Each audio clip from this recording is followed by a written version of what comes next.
sommes heureux de nous retrouver ce matin pour louer notre Dieu. Je vous invite à ouvrir nos recueils de cantiques pour chanter au cantique numéro 52. Cantique numéro 52. Gloire, gloire, gloire, honneur et puissance, que ton nom soit exalté sur terre et dans les cieux. Gloire, gloire, gloire, force, obéissance pour ton amour, pour tes dons merveilleux. Cantique numéro 52. Gloire, gloire, gloire, honneur et puissance, que ton nom soit exalté sur terre et dans les cieux. Gloire, gloire, gloire, force, obéissance, pour ton amour, pour tes dons merveilleux. Gloire, gloire, gloire, Dieu de toute grâce, pour nous tu livres ton Fils sur le bois de la croix. Gloire, gloire, gloire, prenons notre place, il fit de nous des prêtres et des rois. Gloire, gloire, gloire, victoire, espérance, les saints et les bienheureux proclament tous en chœur. Gloire, gloire, gloire, et magnificence, au Père, au Fils, au Saint Consolateur.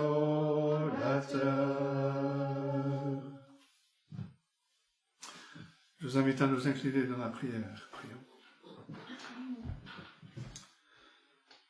Mais notre Dieu, c'est un privilège que tu nous donnes ce matin de nous retrouver pour chanter ta gloire, chanter ta personne, pour élever nos voix et apporter toute la louange de nos cœurs parce que tu en es digne.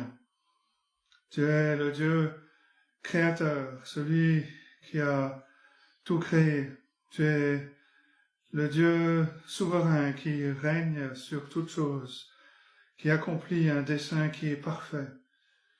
Tu es le Dieu pur. Tes yeux sont trop purs pour voir le mal. Tu es le Dieu 3 fois saint, devant qui même les anges, ces créatures parfaites, se voilent la face et ne cessent de chanter ta sainteté. Tu es le Dieu tout-puissant. Rien ne t'est impossible.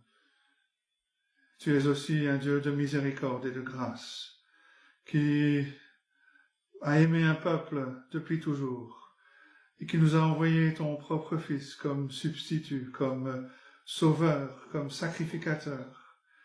Nous tenons notre Dieu de ce que lui, par qui et pour qui toutes choses ont été créées, a accepté de venir dans ce monde, de s'humilier, de mettre de côté sa gloire pour un temps, et de venir dans ce monde pour subir, pour vivre une vie parfaite, pour accomplir tout ce que ta loi exigeait, mais pour aussi donner sa vie en rançon, lui qui ne méritait pas la mort, puisqu'il était sans péché. Mais il a pris sur lui nos péchés. Il est allé à la croix et a subi la colère à notre place, a satisfait ta justice, et son œuvre, son sacrifice est parfait. Tu l'as agréé et tu l'as prouvé en le ressuscitant des morts, en le faisant élever à ta droite, où il règne aujourd'hui, en attendant ce jour glorieux, où il viendra pour juger le monde et prendre avec lui ce peuple pour lequel il est mort. Nous te bénissons, notre Dieu, pour ces moments où ensemble nous pouvons te chanter, mais ensemble nous pouvons méditer ta parole. Et te louons pour la liberté que nous avons de le faire. Et nous te prions, notre Dieu, de nous venir en aide. Nous sommes faibles. Notre esprit a tendance à vagabonder, à aller à gauche, à droite, à revenir sur ce qui nous a préoccupés cette semaine, ou ce qui nous préoccupe pour la semaine à venir. Te prions, notre Dieu, de nous aider à être à l'écoute, à entendre ta voix, à entendre ce que tu veux nous dire ce matin par la lecture de ta parole, par l'explication de ta parole. Que ton esprit nous aide à entendre ta voix et qu'il fasse germer cette parole dans nos cœurs. Te prions pour ton peuple, partout où il se rassemble, dans des circonstances aussi variées les unes que les autres, dans des assemblées aussi diverses en nombre que la nôtre. Te prions, notre Dieu, que tu bénisses ton peuple partout où il se rassemble. Pensons en particulier à Jean-Claude et Wendy qui ne sont pas avec nous ce matin, demandant de les garder et de les bénir pendant ce temps de vacances. Et nous te prions, notre Dieu, que tu viennes en aide, que tu bénisses ton peuple là où il se rassemble, là où ta parole sera lue, là où ta parole sera proclamée, que ton esprit souffle, qu'il encourage, qu'il fortifie ton Église, qu'il corrige là où il y a besoin de correction, et qu'il touche aussi des âmes qui aujourd'hui ne te connaissent pas encore. Viens donc, ô notre Dieu, bénir ton peuple, bénir ton Église. Viens nous conduire ici ce matin dans ce culte que nous voulons t'offrir. Et reçois toute la reconnaissance de nos cœurs, parce que nous te l'apportons dans le nom précieux de notre Seigneur et Sauveur Jésus-Christ. Amen. Notre première lecture ce matin est dans le livre des psaumes, et nous allons lire le psaume 32. Psaume 32. Et l'apôtre Paul va citer une partie de ce psaume en Romains chapitre 4, que nous lirons tout à l'heure. Et il le décrit ainsi, il dit: de même, David exprime le bonheur de l'homme à qui Dieu impute la justice sans les œuvres. Et c'est cette merveilleuse réalité que David décrit dans ce psaume. Il souligne que personne ne peut connaître une réconciliation avec Dieu par les œuvres. Ceux qui connaissent la bénédiction de Dieu sont ceux à qui Dieu pardonne les péchés, à qui Dieu n'impute pas leur iniquité. Ce n'est pas l'homme qui fait quelque chose, c'est Dieu qui fait quelque chose. Et il n'impute pas leur pardon, mais leur péché, mais il pardonne leurs péchés. Mais David nous donne aussi un avertissement. À la fin du 2e verset, il parle de celui dans l'esprit duquel il n'y a pas de fraude. Et il met en garde ici parce qu'il y a un danger de ne pas être honnête avec soi-même, d'essayer de se convaincre que nous sommes en règle avec Dieu, que nous sommes pardonnés alors que nous ne le sommes pas. Et c'est le piège, par exemple, dans lequel tombent les personnes religieuses qui ont une certaine morale, une certaine apparence. C'était le cas, par exemple, des pharisiens que le Seigneur Jésus-Christ a condamnés parce qu'ils se trompaient eux-mêmes et ils trompaient les autres. Notre propre justice est souillée et notre seul secours est dans ce que Dieu fait et ce qu'il a fait en Jésus-Christ. Une personne qui est pardonnée réellement a appris à être honnête avec elle-même. Elle sait qu'elle ne mérite que la colère de Dieu. Elle sait qu'elle ne mérite que le jugement de Dieu. Et elle reconnaît, comme le psalmiste le fait dans les versets 3 et suivants, elle reconnaît ses manquements. Et elle se réfugie auprès de Dieu et de Dieu seul.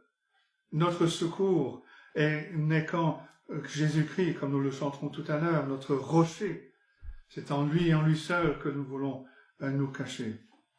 La personne qui a été pardonnée se soumet à à la parole, à la voix de Dieu, et se réjouit en Dieu et dans son salut et en lui seul. Lisons donc le psaume 32, un psaume de David, un cantique. Heureux celui à qui la transgression est remise, à qui le péché est pardonné. Heureux l'homme à qui l'Éternel n'impute pas l'iniquité, et dans l'esprit duquel il n'y a point de fraude. Tant que je me suis tu, mes os se consumaient, je gémissais toute la journée, car nuit et jour ta main s'apesantissait sur moi. Ma vigueur n'était plus que sécheresse, comme celle de l'été.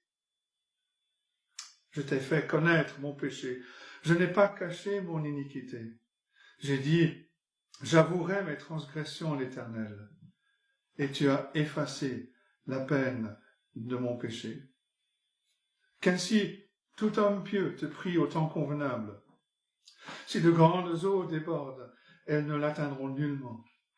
Tu es un asile pour moi, tu me garantis de la détresse.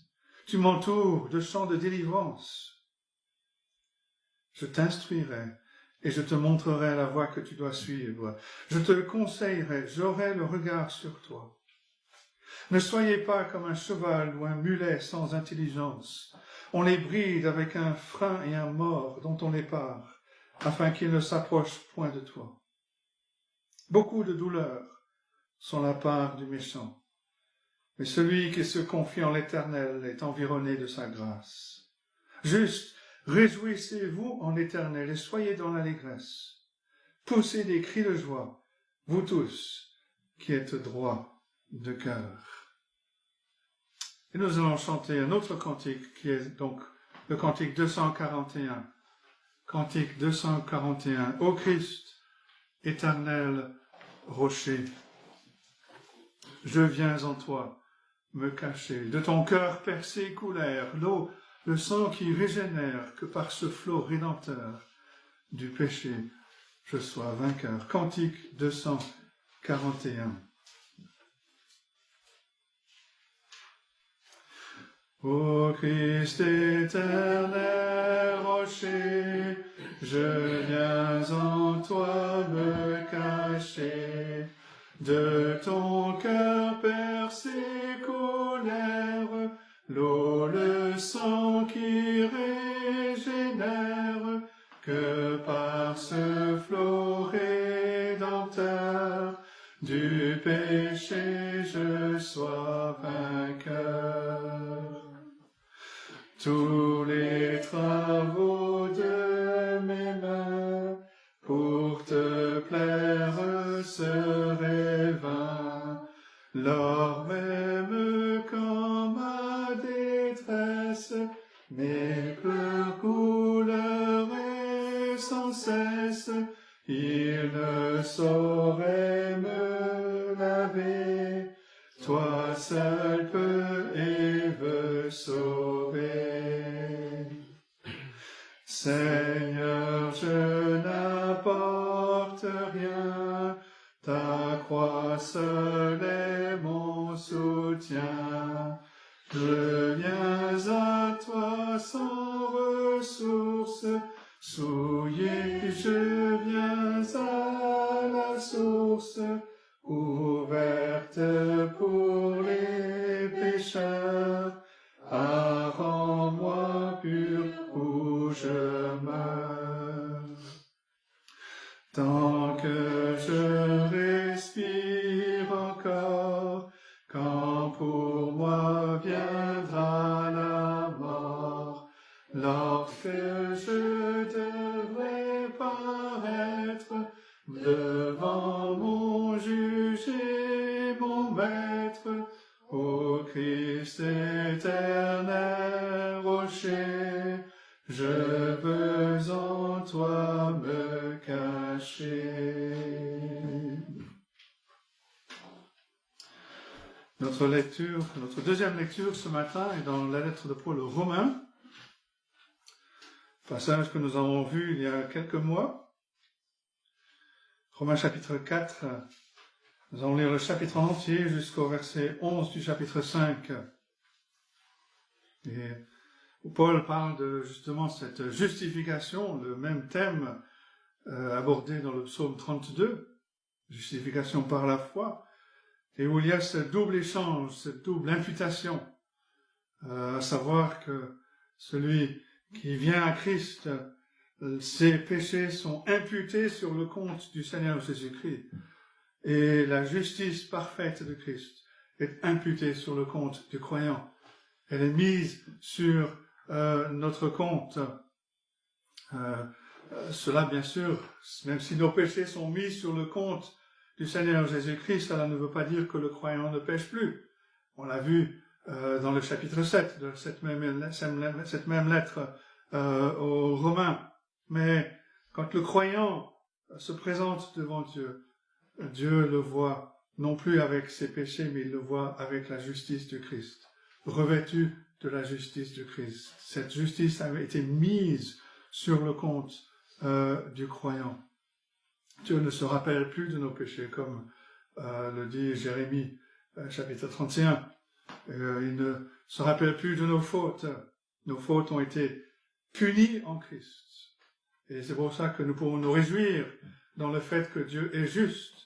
Parce que si nos fautes ont reçu leur punition en Christ, Dieu n'exigera pas une deuxième punition. Et n'exigera pas que nous soyons punis à la place de nos fautes. Ceux qui sont en dehors de Christ seront punis pour leurs péchés. Ceux qui sont en Christ seront acceptés, ne passeront pas en jugement, parce qu'ils ont été revêtus de la justice de Christ, et leurs péchés ont été mis sur le compte de Christ, et Christ a été puni à leur place. Et Dieu ne demandera pas de punition pour les mêmes péchés. Et c'est pour ça que Paul peut s'exclamer au début du chapitre 5, étant donc justifié, déclaré juste, reconnu juste par la foi en Jésus-Christ, nous avons la paix avec Dieu. Et comme il s'exclamera plus tard au chapitre 8, il n'y a plus de condamnation. Plus aucune condamnation pour ceux qui sont en Jésus-Christ, parce que toute la condamnation est tombée sur Christ. Lisons donc ce passage, Romains chapitre 4, jusqu'au verset 11 du chapitre 5. Que dirons-nous donc qu'Abraham, notre père, selon la chair, a obtenu? Si Abraham a été justifié par les œuvres, il a sujet de se glorifier, mais non devant Dieu. Car que dit l'Écriture? Abraham crut à Dieu, et cela lui fut imputé à justice. Or, à celui qui fait une œuvre, le salaire est imputé non comme une grâce, mais comme une chose due. Et à celui qui ne fait point d'œuvre, mais qui croit en celui qui justifie l'impie, sa foi lui est imputée à justice. De même, David exprime le bonheur de l'homme à qui Dieu impute la justice sans les œuvres. Heureux ceux dont les iniquités sont pardonnées et dont les péchés sont couverts. Heureux l'homme à qui le Seigneur n'impute pas son péché. Ce bonheur n'est-il que pour les circoncis ou est-il également pour les incirconcis? Car nous disons que la foi fut imputée à justice à Abraham. Quand donc lui fut-elle imputée? Était-ce après ou avant sa circoncision? Il n'était pas encore circoncis, il était incirconcis. Et il reçut le signe de la circoncision comme sceau de la justice qu'il avait obtenue par la foi quand il était incirconcis, afin d'être le père de tous les incirconcis qui croient, pour que la justice leur soit aussi imputée, et le père des circoncis, qui ne sont pas seulement circoncis, mais encore qui marchent sur les traces de la foi de notre père Abraham, quand il était incirconcis. En effet, ce n'est pas par la loi que l'héritage du monde a été promis à Abraham ou à sa postérité. C'est par la justice de la foi. Car si les héritiers le sont par la loi est vaine, la foi est vaine, et la promesse est annulée. Car la loi produit la colère, et là où il n'y a point de loi, il n'y a point non plus de transgression. C'est pourquoi les héritiers le sont par la foi, pour que ce soit par grâce, afin que la promesse soit assurée à toute la postérité, non seulement à celle qui est sous la loi, mais aussi à celle qui a la foi d'Abraham, notre Père à tous, selon qu'il est écrit, « Je t'ai établi Père d'un grand nombre de nations. » Il est notre Père devant celui auquel il a cru, Dieu, qui donne la vie aux morts et qui appelle les choses qui ne sont point comme si elles étaient. Espérant contre toute espérance, il crut et devint ainsi le Père d'un grand nombre de nations, selon ce qui lui avait été dit, telle sera ta postérité. Et sans faiblir dans la foi, il ne considéra point que son corps était déjà usé, puisqu'il avait près de 100 ans, et que Sarah n'était plus en état d'avoir des enfants.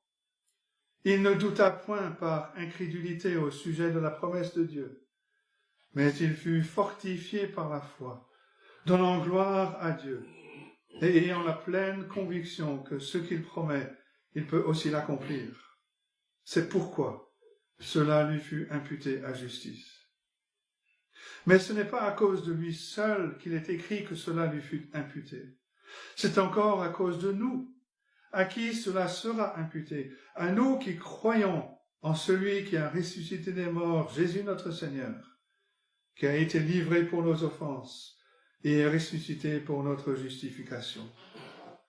Étant donc justifiés par la foi, nous avons la paix avec Dieu par notre Seigneur Jésus-Christ, à qui nous devons d'avoir eu par la foi accès à cette grâce, dans laquelle nous demeurons fermes, et nous nous glorifions dans l'espérance de la gloire de Dieu. Bien plus, nous nous glorifions même des afflictions, sachant que l'affliction produit la persévérance la victoire dans l'épreuve, et cette victoire, l'espérance. Or, l'espérance ne trompe point, parce que l'amour de Dieu est répandu dans nos cœurs par le Saint-Esprit qui nous a été donné. Car, lorsque nous étions encore sans force, Christ, au temps marqué, est mort pour des impies.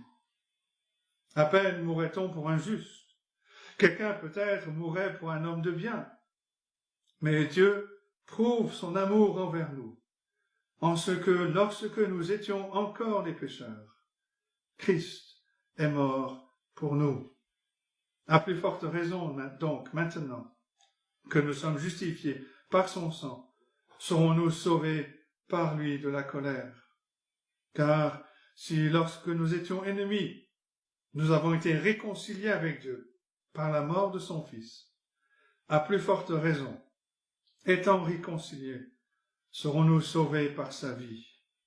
Et non seulement cela, mais encore nous nous glorifions en Dieu par notre Seigneur Jésus-Christ, par qui maintenant nous avons obtenu la réconciliation.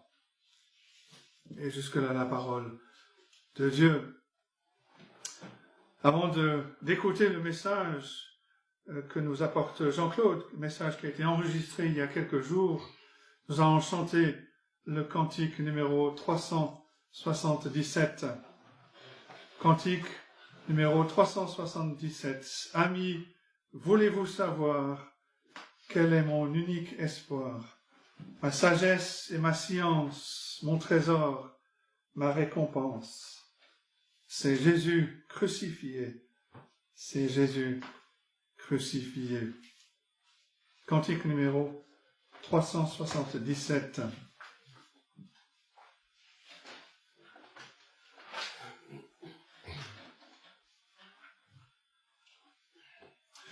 Amis, voulez-vous savoir quel est mon unique espoir? Ma sagesse et ma science, mon trésor, ma récompense, c'est Jésus crucifié, c'est Jésus crucifié. Quelle est l'encre de ma foi, de mon cœur, quelle est la loi, quel est mon seul sacrifice, ma sainteté, ma justice. C'est Jésus crucifié, c'est Jésus crucifié. De mon esprit languissant, qui fait cesser le tourment, dans la peine et la souffrance, qui soutient ma confiance. C'est Jésus ressuscité, c'est Jésus ressuscité. Quel est celui dont la mort me prépare un nouveau sort? Quel est cet ami fidèle qui sans cesse à lui m'appelle? C'est Jésus glorifié, c'est Jésus glorifié.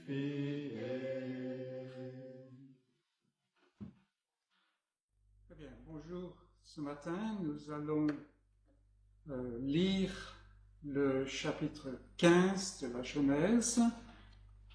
Nous allons voir un nouveau développement dans l'histoire d'Abraham, sa famille et l'alliance de grâce. Donc ce matin, nous intitulons ce message « Promesse et foi ».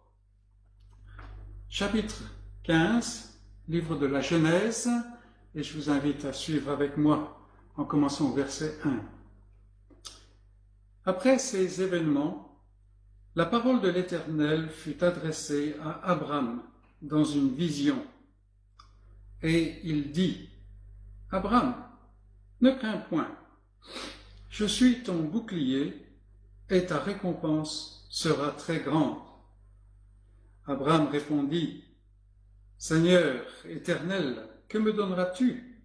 Je m'en vais sans enfant, et l'héritier de ma maison, c'est Eliezer de Damas. » Et Abraham dit, « Voici, tu ne m'as pas donné de postérité, et celui qui est né dans ma maison sera mon héritier. » Alors, la parole de l'Éternel lui fut adressée ainsi, « Ce n'est pas lui qui sera ton héritier, mais c'est celui qui sortira de tes entrailles qui sera ton héritier. » Et après l'avoir conduit dehors, il lui dit, « Regarde vers le ciel et compte les étoiles, si tu peux les compter. » Et il lui dit, « Telle sera ta postérité. » Abraham eut confiance en l'Éternel, qui le lui imputa à justice. L'Éternel lui dit encore, « Je suis l'Éternel qui t'ai fait sortir d'Ur en Chaldée pour te donner en possession ce pays. » Abraham répondit, « Seigneur éternel, à quoi connaîtrai-je que je le posséderai? » Et l'Éternel lui dit, « Prends une génisse de 3 ans, une chèvre de 3 ans, un bélier de 3 ans, une tourterelle et une jeune colombe. » Abraham prit tous ces animaux, les coupa par le milieu et mit chaque morceau l'un vis-à-vis de l'autre. Mais il ne partagea point les oiseaux. Les oiseaux de proie s'abattirent sur les cadavres, et Abraham les chassa. Au coucher du soleil, un profond sommeil tomba sur Abraham, et voici, une frayeur et une grande obscurité vinrent l'assaillir. Et l'Éternel dit à Abraham, « Sache que tes descendants seront étrangers dans un pays qui ne sera point à eux. Ils y seront asservis, et on les opprimera pendant 400 ans. Mais je jugerai la nation à laquelle ils seront asservis, et ils sortiront ensuite avec de grandes richesses. Toi, tu iras en paix vers tes pères. Tu seras enterré après une heureuse vieillesse. » À la 4e génération, ils reviendront ici, car l'iniquité des Amoréens n'est pas encore à son comble. Quand le soleil fut couché, il y eut une obscurité profonde, et voici, ce fut une fournaise fumante, et des flammes passèrent entre les animaux partagés. En ce jour-là, l'Éternel fit alliance avec Abraham et dit, « Je donne ce pays à ta postérité, depuis le fleuve d'Égypte jusqu'au grand fleuve, au fleuve d'Euphrate, le pays des Kéniens, des Kénisiens, des Cadmoniens, des Étiens, des Phéréziens, des Réphaïm, des Amoréens, des Cananéens, des Girgasiens et des Jébusiens. » Et c'est la parole de Dieu. Nous venons donc, dans cette étude, à un chapitre qui est riche. Nous n'allons pas pouvoir tout voir dans ce chapitre, mais on va relever les axes, les principaux. Dans notre étude de la famille d'Abraham et de l'alliance de grâce, nous arrivons à une étape d'une grande importance et d'une grande clarté.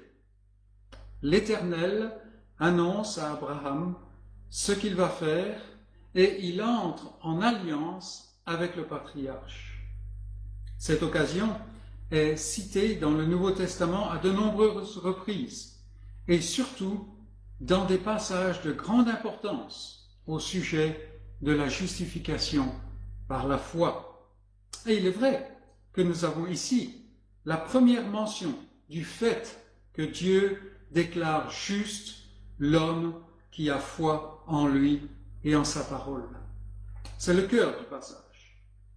Toutefois, le passage que nous abordons est bien plus large que la doctrine de la justification par la foi seule.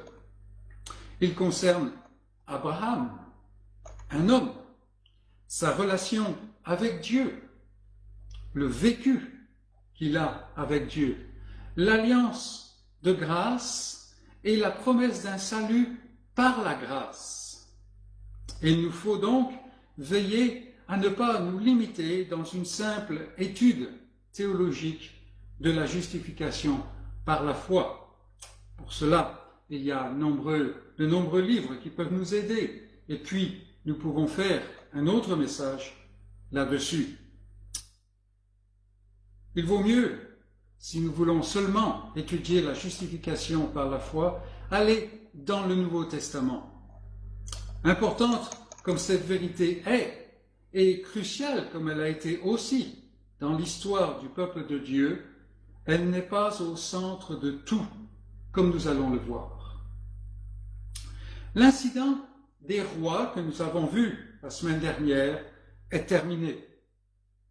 Le roi de Sodome lui-même est rentré chez lui et il s'active avec ses sujets à mettre un comble à ses iniquités. Lot, gracieusement racheté de sa servitude, est retourné non pas simplement près de Sodome, non pas simplement à Sodome, mais occupé au conseil de la ville. C'est un notable dans cette ville remplie d'hommes méchants.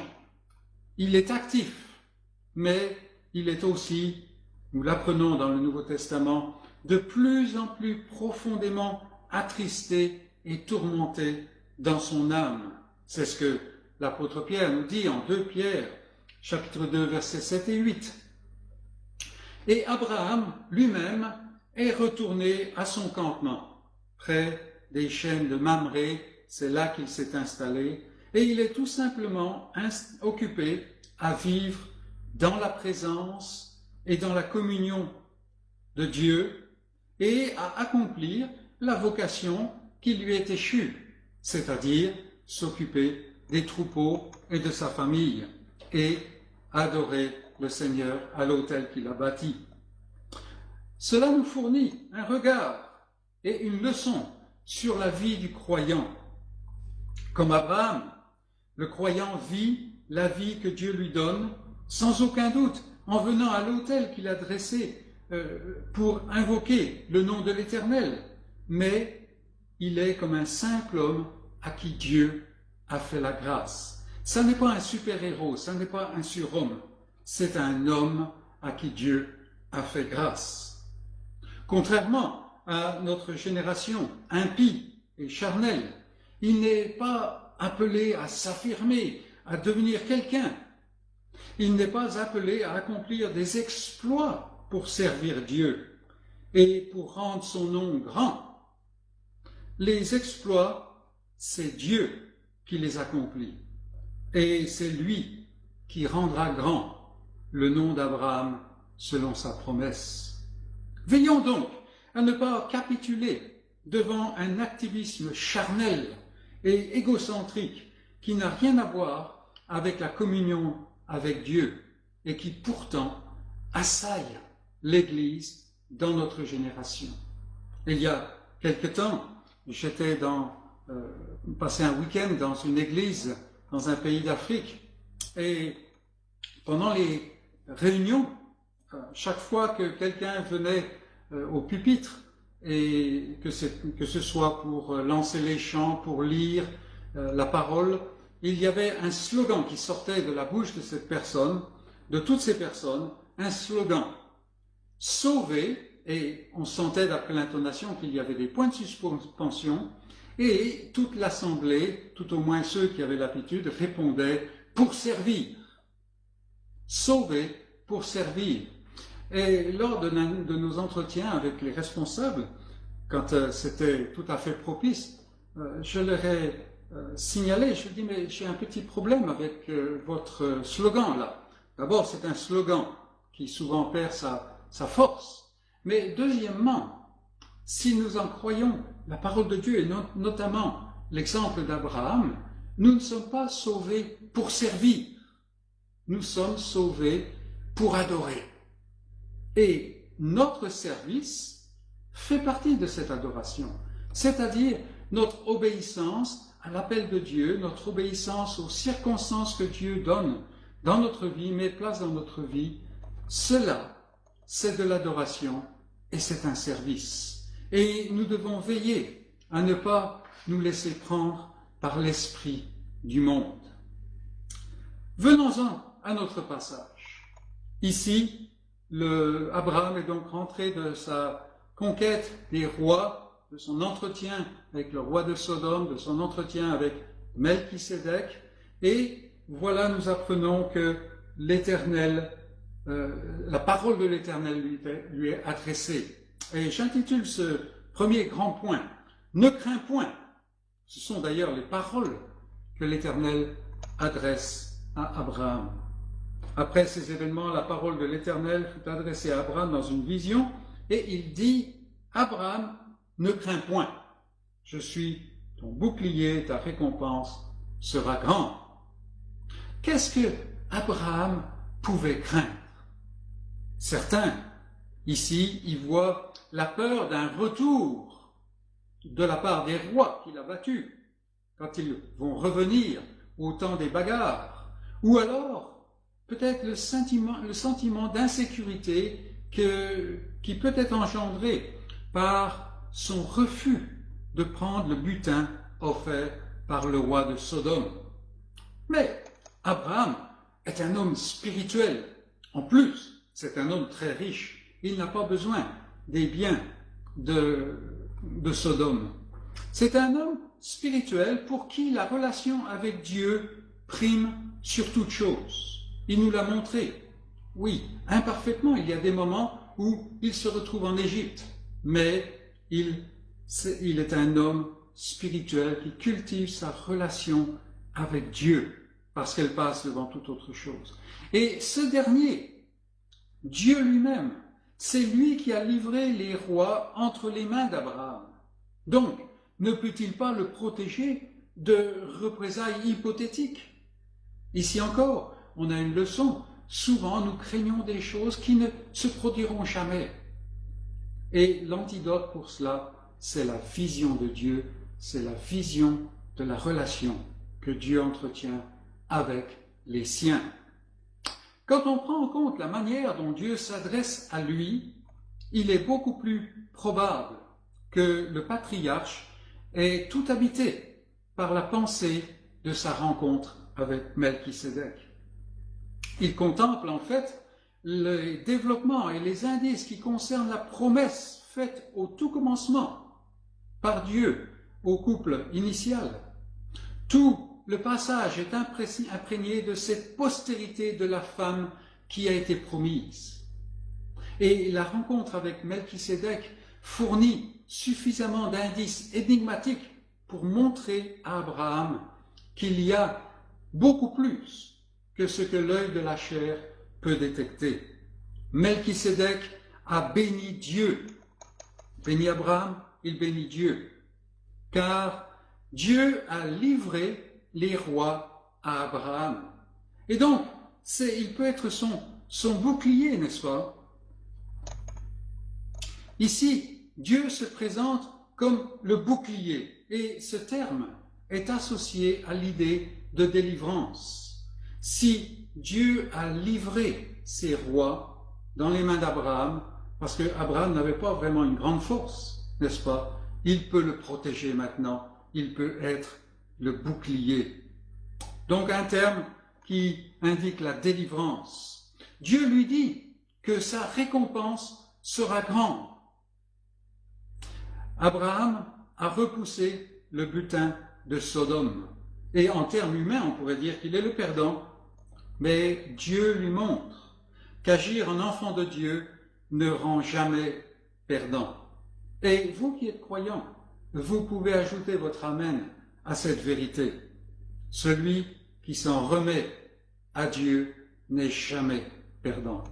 Combien le Seigneur nous connaît et combien il répond à nos situations. Ici, nous voyons l'Éternel, le Dieu créateur du ciel et de la terre, celui qui dirige toutes choses, qui vient vers Abraham et il a conscience et il a compassion des sentiments, des idées, des pensées qui occupent le patriarche et qui très probablement le troublent. Certainement, pareillement, vous qui êtes vraiment un enfant de Dieu, vous pouvez dire Amen à cela. Combien de fois il est venu pour répondre exactement à votre besoin, à vos questions, à votre situation. Ne crains point. Ne crains point, Abraham. Ne crains point, croyant. Deuxième point, la parole dans une vision. La parole dans une vision. Alors, ne nous amusons pas à perdre notre temps en supputations dignes des amoureux du sensationnel. Il y a des gens aujourd'hui qui sont tellement friands de visions, de révélations, de transes, de toutes choses de ce genre, que c'est tout ce qu'ils voient et c'est tout ce qu'ils recherchent. La parole de Dieu n'a rien à faire avec cela. Quelle était la nature de la vision? Comment est-ce que cela s'est passé? Quels sont les détails? Ces questions, mes amis, sont des questions oisives, parce que d'une part, la parole n'y répond pas du tout, ne précise pas, et d'autre part, franchement, ces aspects, ces détails n'ont pas grande importance à ce point ici. Tout ce que Moïse montre, c'est, premièrement, que Dieu s'approche de son serviteur, et, deuxièmement, qu'il le fait comme s'il s'approchait d'un prophète. Et donc, d'une certaine manière, l'Éternel déclare que Abraham est prophète. Et aussi, l'Éternel déclare que dans ses échanges avec son peuple, il va utiliser le ministère prophétique, le ministère de déclaration de son dessein qui est en Christ. Et c'est pour cela que tout le ministère prophétique regarde vers le Christ qui est à venir. De la même manière que tout le ministère prophétique du Nouveau Testament, je veux dire, pointe en arrière, d'une part, vers celui qui est venu, Christ, et aussi dans celui qui doit venir, Christ. Donc ici, nous avons ces deux choses-là. Il s'approche de son serviteur et il le fait comme s'approchant d'un prophète. L'expression nouvelle est reprise à de très nombreuses fois tout au long du ministère prophétique en Israël. C'est la première fois que nous rencontrons cette expression, la parole de l'Éternel vint. Mais si nous continuons dans l'Ancien Testament, nous la retrouvons pratiquement sans arrêt. Et elle introduit toujours une communication de Dieu concernant le développement et l'accomplissement de son dessein de grâce. Toujours. C'est pour cela que quand nous nous approchons des prophètes, des livres prophétiques, alors il faut reconnaître que parfois il y a des difficultés parce qu'ils parlent comme des prophètes. Mais nous avons ici la clé. Il parle du développement, de l'accomplissement de son dessein de grâce. Et donc il se centre en celui qui doit venir, c'est-à-dire Christ, la postérité de la femme, celui qui est promis à Abraham, et ainsi de suite, tout au long de l'Ancien Testament. Et ici, nous lisons cette expression, et cela ne fait pas exception. Abraham est le prophète par qui Dieu va clarifier ce qu'il fait. Et effectivement, Paul et les auteurs du Nouveau Testament, Pierre par exemple, Jacques, se basent sur ce qu'ils apprennent de la vie d'Abraham pour mettre au clair, clarifier et déclarer avec grande clarté des vérités qui sont centrales au salut du peuple de Dieu, à l'œuvre de Christ. Donc, nous avons ici la parole dans une vision. Troisièmement, Seigneur, que me donneras-tu? Là, nous sommes dans la réponse d'Abraham. L'Éternel est venu vers Abraham et il lui dit, je suis ton bouclier, ta récompense sera très grande. Et voilà que Abraham répond. Abraham s'adresse à Dieu. Et c'est très intéressant de voir comment il s'adresse à Dieu. Cela peut nous apprendre quelle est l'assurance qu'un enfant de Dieu peut avoir. Éternel, Seigneur, éternel, verset 2, que me donneras-tu? Je m'en vais sans enfant. Voici, tu ne m'as pas donné de postérité. Verset 3, et celui qui est né dans ma maison sera mon héritier. Et ici, nous avons donc cette réponse. Dieu apparaît à Abraham et l'assure de sa présence ainsi que de l'accomplissement de sa promesse. Que les pensées du patriarche aient été occupées par cette promesse ou par la signification de sa rencontre avec le personnage énigmatique de Melchisédek ressort clairement de sa réponse à Dieu. On voit vraiment qu'est-ce qui occupe ses pensées. Abraham croit dans la promesse de Dieu. C'est d'ailleurs pour cela qu'il est à Canaan, qu'il est parmi les chaînes de Mamré. Abraham ne doute pas Dieu comme certains pensent qu'il le fait, car Dieu l'a accompagné personnellement depuis Ur en Chaldée, en passant par Charan, et puis toutes ces errances dans la terre promise, et puis l'Égypte. Il l'a ramené d'Égypte. La question-réponse d'Abraham montre qu'il est face à une énigme, il est face à un problème qu'il n'arrive pas à résoudre. Sa foi dans la promesse et la stérilité de son couple lui posent un problème. En fait, sa foi même lui pose ce problème. C'est parce qu'il croit que Dieu va accomplir cette promesse d'origine qu'il est interloqué. Parce que Dieu promet, mais maintenant il promet à quelqu'un qui est stérile, ou dont le couple est stérile tout au moins. C'est donc une question de foi. Abraham pose une question de foi. Et mes amis, n'avez-vous jamais connu cette expérience? Oh, ne craignez pas de dire que vous ne comprenez pas le dessein de Dieu. N'hésitez pas à le dire à Dieu, à lui dire, mais Seigneur, oui, je crois, mais je n'arrive pas à comprendre. Viens au secours de mon incrédulité. Oui, nous avons connu, si nous sommes véritablement croyants, nous avons connu cette expérience. Et nous voyons que dans sa foi, Abraham imagine des solutions. Pas nécessairement les plus idéales, mais des solutions tout de même. Pas des solutions qui le satisfassent complètement. C'est pour ça qu'il est écartelé. Mais il ne voit pas d'autres solutions. Après tout, il n'a encore été rien dit au sujet d'un fils à lui. Il est parlé d'une postérité. Peut-être que la promesse se réalisera au travers de cet Élézer de Damas. Peut-être que Dieu veut amener Abraham à adopter cet homme. C'était une coutume, peut-être pas courante, mais qui existait. Dieu a déjà exprimé la promesse de son alliance à Abraham, depuis Ur en Chaldée. Mais c'était en termes généraux. Et puis par la suite, il l'a répété, et toujours, à chaque fois, il y a des termes qui ne sont pas tout à fait définis. Au chapitre 12, Dieu promet à Abraham, « Je ferai de toi une grande nation.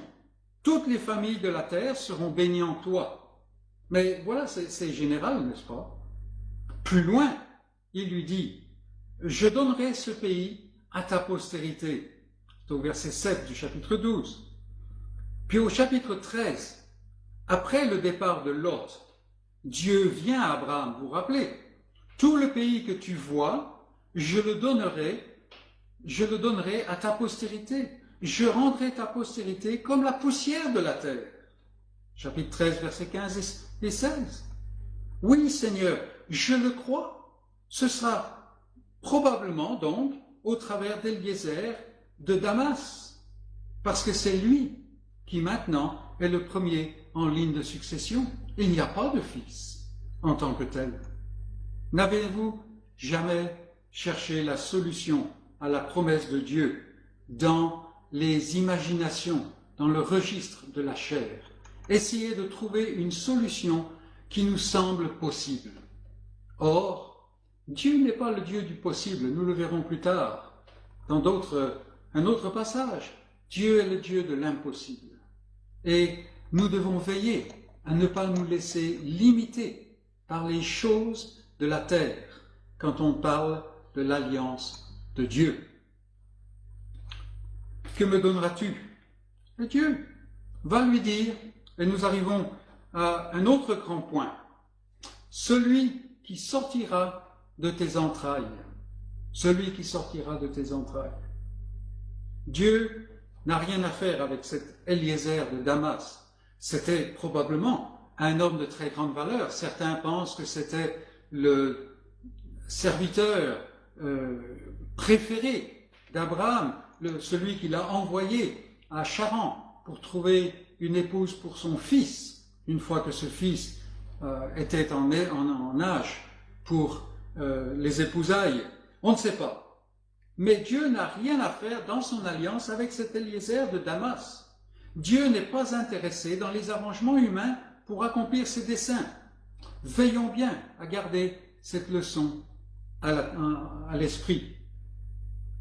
Il a annoncé qu'il détruira le serpent par la postérité de la femme, d'une manière qui n'implique pas l'agence de l'homme. Si c'est la postérité de la femme, cela veut dire, en termes bibliques, que l'homme, l'être humain, n'est pas impliqué dans la chose. C'est Dieu qui le fait. Et Adam a cru cette chose. C'est pour ça qu'il a appelé sa femme la mère des vivants, n'est-ce pas? Et cela a continué jusqu'à Abraham. Mais on a tendance à le mettre en oubli. Son dessein, le dessein de Dieu, s'accomplira. Mais il ne dépend pas de ce que l'homme fait, il ne dépend pas de ce que l'homme imagine, même si ce sont des solutions possibles. Et, mes amis, c'est cela la bonne nouvelle. Adam le rebelle ne risque pas de plonger le dessein de Dieu dans la disgrâce. Il a déjà plongé sa race dans la disgrâce. mais il ne risque pas de plonger le dessein de Dieu dans la disgrâce, parce qu'il n'est pas acteur. Abraham, le vieil homme dont la femme est stérile, ne risque pas d'amener le dessein de la grâce dans une impasse. Pas du tout, pas du tout. Ici, la promesse qui va passer par Isaac ne se centre pas sur Isaac. Le cœur de la promesse est Dieu et sa parole. Et bien entendu, le cœur de cette parole qui est le Seigneur Jésus-Christ. Surtout, donc, cette promesse se centre sur cette postérité qui, ultimement, se réalisera en Christ, celui qui ne vient pas de l'homme, qui est envoyé de Dieu, celui qui n'a pas de péché pour lesquels il faut expier, et qui pourtant expie le péché pour son peuple sur la croix de Golgotha. Il est déjà là. Il est déjà là. Et si on enlève Christ, il n'y a aucun sens à tous ces passages sur l'alliance de Dieu. C'est lui que Dieu enverra et qui l'équipera pour mettre la mort à mort et pour écraser la tête du serpent. Si bien qu'aujourd'hui, quiconque est en Christ n'a plus aucune condamnation. La loi n'a plus aucune autorité sur lui, ne peut pas l'emmener en prison. Ça n'est pas possible. Abraham, donc, nous le voyons, a imaginé une solution. Plus tard, Sarah imaginera une autre solution. Mais ici, Abraham imagine une solution, mais ce n'est pas ce que Dieu va faire. Parce que Abraham aura plusieurs fils, mais Dieu n'a qu'une seule postérité. Et c'est exactement ce que Paul montre dans sa lettre aux Galates. Oui, Dieu accomplira l'œuvre. Abraham ne le peut plus par la force de l'homme. Il est âgé, sa femme est âgée, et même elle est stérile, de toute façon. Celui qui vient sera fils de Dieu.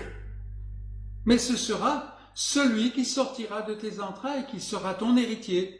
Cela va passer par Isaac. Celui qui vient, mes amis, le fils d'Abraham, mais aussi le fils ultime, sera un homme, pleinement homme.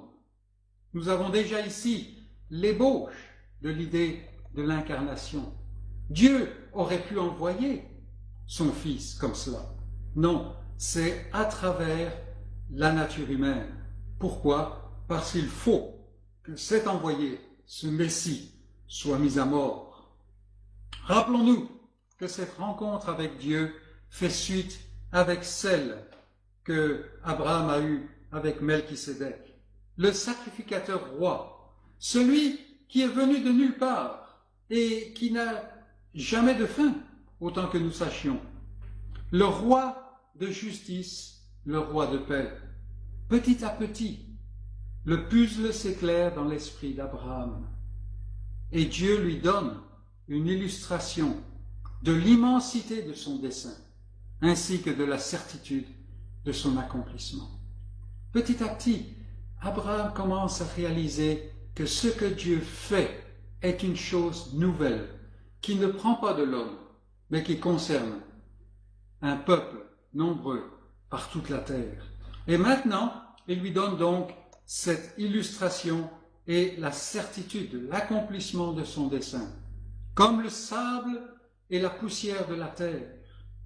De la même manière, Abraham lève les yeux au ciel. Le voilà qu'il le fait sortir de la tente et il le met devant la voûte étoilée.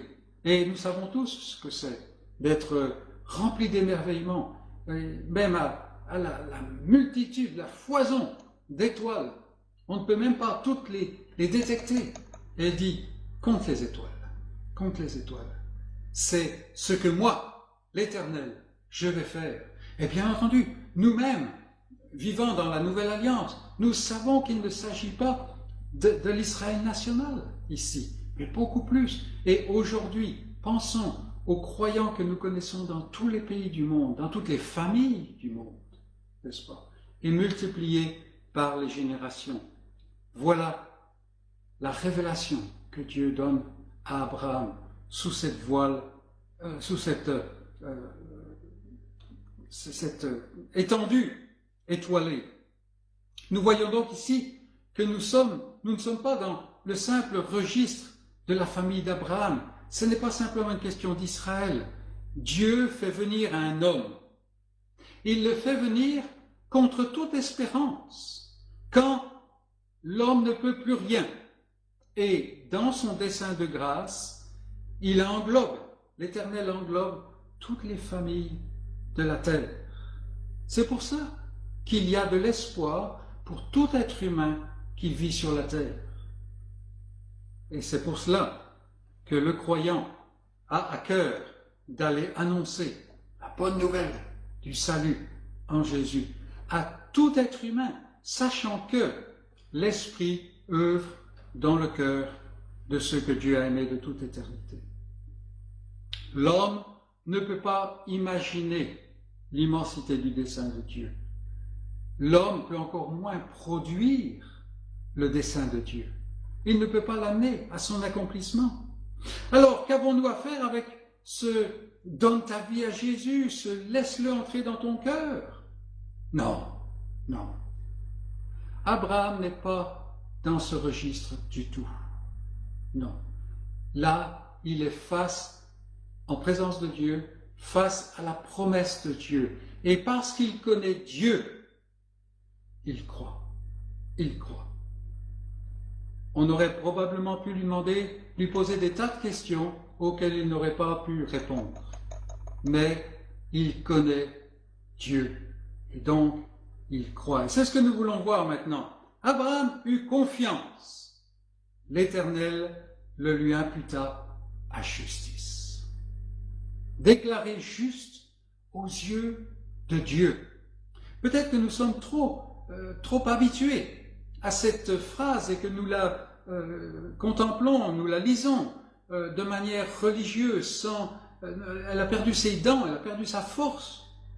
Mais voilà qu'un homme qui est rebelle par nature, qui est séparé de Dieu et dont Dieu est séparé à cause du péché, voilà que maintenant, cet homme pécheur est déclaré juste aux yeux de Dieu.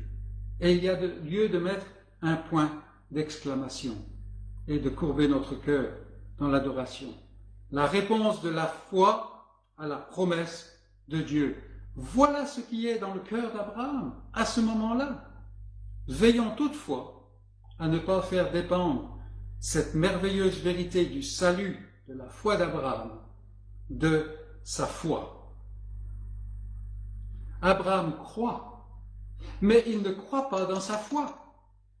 Ce n'est pas parce qu'il croit qu'il est justifié. Il est justifié parce que Dieu lui a donné la vie et cette vie croit. Et sa foi est la manifestation de la grâce de Dieu envers lui. Le patriarche n'est pas reconnu juste parce qu'il a exercé cette foi. Toute la grâce du salut serait alors détruite parce que Abraham aurait gagné le salut avec la foi qu'il aurait produite. Et toute la Bible s'inscrit en faux contre cela, malgré le fait qu'une grande partie de la religion de nos jours déclare précisément ce message. Non. Depuis que Dieu lui est apparu à Ur en Chaldée, Abraham est un homme qui est juste aux yeux de Dieu. Sinon, comment est-ce que Dieu pourrait avoir communion avec lui? Ça n'est pas possible. C'est pour cela d'ailleurs que Dieu l'appelle vers la terre promise, parce que c'est l'homme qui l'a choisi. Et c'est pour cela que Dieu reçoit son adoration aux divers autels que le patriarche a dressés à droite à gauche. Ici, dans notre passage, dans cette circonstance, Abraham, dont la vie a été transformée par la grâce de Dieu, qui est déjà au bénéfice de l'œuvre de Christ, qui interviendra beaucoup plus tard, Abraham, dont le cœur a été changé C'est un homme qui quitte sa contrée, sa patrie. C'est un homme qui peut laisser aller les richesses de Sodome. Chose difficile pour un religieux, n'est-ce pas? Abraham, qui est un cœur changé, un cœur qui maintenant vit de la vie de Dieu. Abraham se saisit au moyen de la foi de la promesse que Dieu lui fait dans sa grâce. Cette foi, c'est la main de cette vie nouvelle qu'il a reçue de Dieu. Celui qui a été déclaré juste lorsque Dieu est venu vers lui est maintenant manifesté comme étant juste, accepté de Dieu. Et bien entendu, il est accepté de Dieu à cause de l'œuvre d'un autre qui permet à Dieu d'ouvrir la porte. Le voile est déchiré dans le sacrifice de Christ et de Christ seul. Tout le monde peut voir maintenant qu'Abraham est un juste, est juste devant Dieu. Pourquoi? Parce qu'il a foi, il fait confiance à ce que Dieu dit envers et contre tout. Il y a beaucoup de comment qu'il ne connaît pas, quantité de détails dont il n'a aucune idée. Mais Dieu a parlé, et parce qu'il est Dieu, parce qu'il est le Dieu qu'il est, sa parole est digne de confiance. Quiconque est connu de Dieu se saisit de sa promesse par la foi que Dieu lui a donnée, et il donne alors la preuve qu'il se tient devant Dieu dans la justice du substitut que Dieu a désigné, qui était dans cette promesse. Ce n'est pas la justice de sa foi, c'est une erreur tout aussi courante que funeste, mais c'est la justice qui vient en résultat de la promesse. Et cela, mes amis, c'est un point fondamental de la religion biblique, de la foi biblique. Abraham ne sait pas grand-chose du comment, mais il sait qui, et cela lui suffit. Et pour moi, pour vous, est-ce que je connais celui qui a fait la promesse? Celui qui est fidèle, est-ce que je le connais? Ou bien, est-ce que je remplis ma vie, est-ce que je remplis ma pensée de détails, de connaissances au sujet du salut que j'ai pu glaner dans les pages de la Bible? Telle est la question. À ceux qui étaient, dans ce cas, des gens qui se reposaient sur tout ce qu'ils connaissaient et ce qu'ils faisaient pour Dieu, eh bien, des hommes qui faisaient beaucoup et des choses importantes, n'est-ce pas?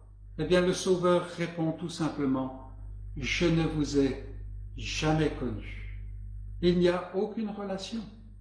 Et pourtant, ils étaient regardés comme les chefs religieux de la nation où Dieu avait placé son nom dans l'Ancienne Alliance. « Je ne vous ai jamais connu. » Oh, mon ami, est-ce que Dieu se tourne vers toi et dit, « Je t'ai connu. Je t'ai connu même avant que tu sois né, comme il a dit à son prophète autrefois. » Donc, nous avons ici le fait que Abraham manifeste son statut de juste devant Dieu par sa foi qui lui est donnée en raison de l'œuvre de Christ. Christ est là tout au long. Nous le verrons encore par la suite dans l'histoire d'Abraham. Passons à un autre point. Et c'est notre dernier point, la ratification. La ratification. Une bonne partie de ce passage est consacrée à ce rituel qui est un peu étrange pour nous. Parce que dans sa grâce, c'est-à-dire, et je le répète, sans y être obligé, Dieu ratifie l'assurance de sa promesse en entrant en alliance avec Abraham. Au moyen d'un rituel coutumier, assez complexe d'ailleurs, il fait alliance, et le terme veut dire il coupe alliance avec son enfant. Il n'a pas besoin de cela, mais il le fait afin de manifester la totale assurance par des choses immuables, son serment et lui-même, que cette alliance tient et qu'elle est véritable. L'alliance n'est pas un marché avec des négociations comme entre deux égaux. Il y a un certain mot pour ce genre d'alliance, mais ce n'est pas l'alliance ici. C'est l'engagement avec serment du Dieu de grâce que son alliance est sûre et qu'elle parviendra à son accomplissement. Elle touchera certainement, assurément, toutes les familles de la terre jusqu'à la fin de l'âge. Mais ce n'est pas une alliance qui dépend de l'homme, comme je l'ai dit. On n'a pas de négociation ici, on n'a pas ce terme d'alliance qui veut dire que deux égaux viennent en alliance, ce genre de contrat. Non, elle n'est pas non plus à la mesure de l'homme pécheur. En fait, tout bénéficiaire qu'il est de cette alliance, elle ne fait pas appel à l'homme pour s'accomplir. C'est une alliance dans la divinité qui est déjà décrétée, déjà conçue, déjà mise en effet, et qui maintenant est appuyée par le rituel de cette ratification. Pour sûr, Abraham a reçu une promesse certaine et sûre, mais il ne la possédera que par la foi, et il ne la possède que par la foi, jusqu'à ce que la foi se transforme en vue. Lui-même, dit l'Éternel, s'en ira en paix vers ses pères. Il sera enseveli après une vieillesse heureuse. Mon ami qui est croyant, est-ce que vous avancez vers une vieillesse heureuse? Est-ce que vous serez enterré, enseveli, en paix auprès de vos pères? Même à la porte de la mort, ce sera par la foi qu'Abraham se tiendra sur la promesse de Dieu. Il ne possédera aucune portion de terre dans la terre promise, sinon là où les siens sont ensevelis. Mais par la foi, Dieu lui annonce ce qu'il va faire, et par la foi, l'Éternel, Abraham, croit et voit ce que Dieu va faire. Non pas simplement qu'une nation va hériter ses arpents de terre en Palestine, mais plus loin que cela. Parce que Abraham voyait cette cité dont l'architecte et le bâtisseur est Dieu lui-même. Donc jusqu'à sa mort, il marchera par la foi. De la même manière que tout croyant aujourd'hui, Dieu a son propre temps, son propre calendrier. Plusieurs générations surviendront avant que ce peuple promis n'entre dans cette terre promise. Pourquoi toutes ces générations? On peut avoir des idées, mais en fait, c'est simplement dans le dessein de Dieu. N'allons pas gratter là où nous n'avons pas besoin de gratter. Plusieurs générations, et nous qui connaissons l'histoire, nous savons de quoi il est parlé ici. Abraham ne le savait pas dans les détails. Le peuple promis entrera dans la terre promise. Mais là encore, ce n'est qu'une image, parce que la terre promise ne sera jamais conquise totalement. Et assez souvent, elle sera envahie, n'est-ce pas, dans la suite de l'histoire. C'est pourquoi il y a encore un repos qui est réservé pour le peuple de Dieu. Ça n'est pas le vrai repos en Canaan, il y a un autre repos. Et c'est ce repos qui est en Christ seul. C'est en lui qu'il n'y a plus aucune invasion, il n'y a plus aucun arpent de terre qui n'est pas conquis.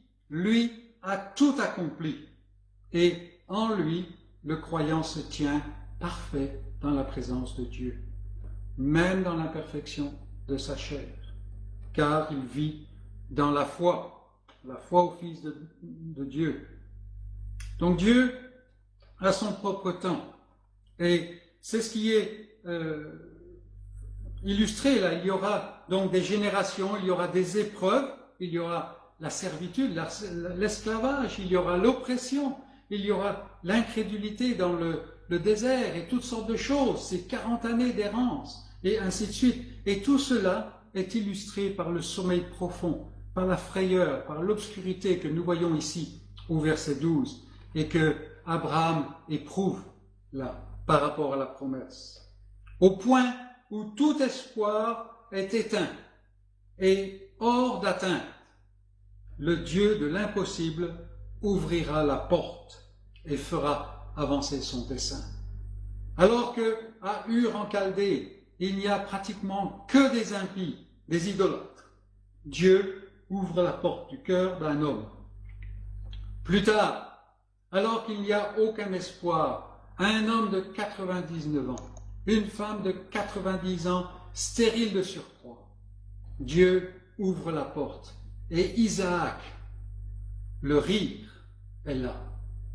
Et dans un temps où même les religieux qui connaissaient la loi, la volonté de Dieu, étaient complètement dans l'égarement, Dieu fait survenir celui qui ne vient pas de l'homme. Et il accomplit le dessein de Dieu parfaitement. Il libère son peuple. Tout est accompli. C'est ce que nous voyons ici, c'est ce que nous voyons dans les évangiles. Dieu est le Dieu de l'impossible. Combien de fois, et mon ami, mes amis, peut-être actuellement, en ce moment même, vous êtes dans une situation impossible.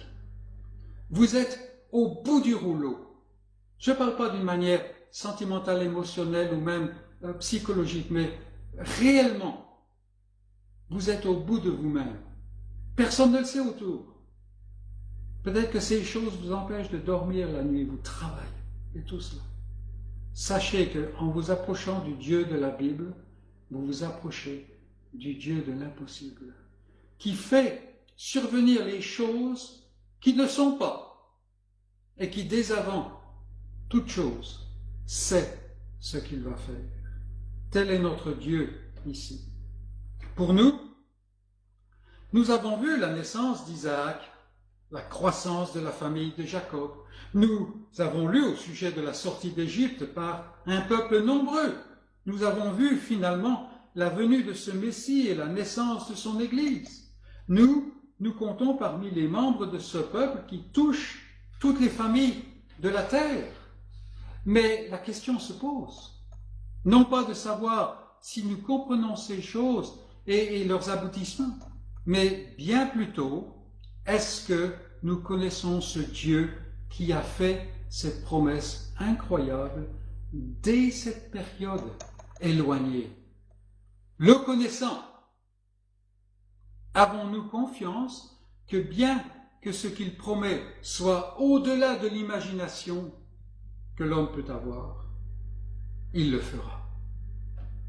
Vous voyez, la familiarité avec ce que Dieu a fait au cours de notre histoire peut nous voiler le fait que son dessein est un dessein qui est au-delà de toute capacité humaine de croire. Incroyable! C'est un dessein que lui seul accomplit et qui n'appartient pas à ce monde. Est-ce que nous en sommes à ce point? Est-ce que j'en suis à ce point? Telle est la question, n'est-ce pas? Christ est venu, il a accompli l'œuvre, ayant offert le seul sacrifice éternellement efficace, parce qu'il est souverain sacrificateur, selon l'ordre de Melchisédek. Ayant fait cela, il est allé présenter au-delà du vrai voile le sang qui parle de meilleures choses que le sang d'Abel. C'est un sang qui parle de pardon, c'est un sang qui parle de liberté, c'est un sang qui parle de communion, de justice. C'est un sang qui parle de bien meilleures choses. Il est maintenant assis à la droite du Père. Il est au repos, dans la gloire, et il revient. Il revient. Posons-nous la question, est-ce que Dieu m'a donné d'avoir confiance en lui Et est-ce que ce qu'il m'a donné d'avoir confiance, est-ce que ainsi cela est imputé, m'est imputé à justice? Oh, la première réaction de votre cœur, je le sais, c'est comme pour moi, c'est « je ne suis pas digne ». Alors nous n'avons rien compris. Bien entendu que nous ne sommes pas dignes. C'est pour cela que Dieu doit œuvrer dans sa grâce. Mais si Dieu l'a dit, est-ce que c'est vrai? Si Dieu a dit à Abraham, compte les étoiles, et si tu arrives à compter les étoiles, tu pourras compter ta postérité. Si Dieu a dit cela, et que c'est vrai, alors quand il me dit que le salut est parfaitement accompli en Jésus-Christ, et que celui qui vient dans la foi à Jésus-Christ, qui le confesse de la bouche, est sauvé, alors cela est vrai. Mettons les objections de côté et tenons-nous dans cette foi qui se saisit de la justice de Dieu qui est en Jésus-Christ. Que le Seigneur nous donne dans sa grâce de saisir ces choses, qu'elles nous habitent et que notre cœur soit habité par la certitude que ce que Dieu a dit est vrai. Amen. Je vous invite à ouvrir vos recueils de cantiques pour chanter maintenant au numéro 316. Cantique 316. Celui qui met en Jésus une pleine confiance, jamais ne chancelle plus, compléter sa délivrance. Par la foi, nous marcherons, par la foi, nous triomphons. Par la foi, mon Rédempteur me rendra plus que vainqueur. Cantique 316. Celui qui met en Jésus une pleine confiance, jamais ne chancelle plus, compléter sa délivrance. Par la foi, nous marcherons, par la foi, nous triomphons, par la foi, mon Rédempteur me rendra plus que vainqueur. Dans les jours d'adversité, quand tu sens gronder l'orage, regarde en sécurité à Christ et reprends courage. Par la foi, nous marcherons, par la foi, nous triomphons, par la foi, mon Rédempteur me rendra plus que vainqueur. Quand Satan veut te troubler, enlever ton espérance, ton passé te reprocher, que Christ soit ton assurance. Par la foi, nous marcherons, par la foi, nous triomphons, par la foi, mon Rédempteur me rendra plus que vainqueur. Par la foi, je marcherai, en comptant sur ses promesses, par lui je triompherai, en tout temps de mes détresses. Par la foi, nous marcherons, par la foi, nous triomphons, par la foi, mon Rédempteur me rendra plus que vainqueur.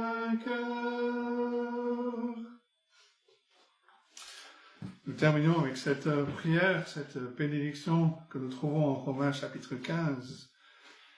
Que le Dieu de l'espérance vous remplisse de toute joie et de toute paix dans la foi, pour que vous abondiez en espérance par la puissance du Saint-Esprit. Amen. Bon dimanche et bonne semaine à tous.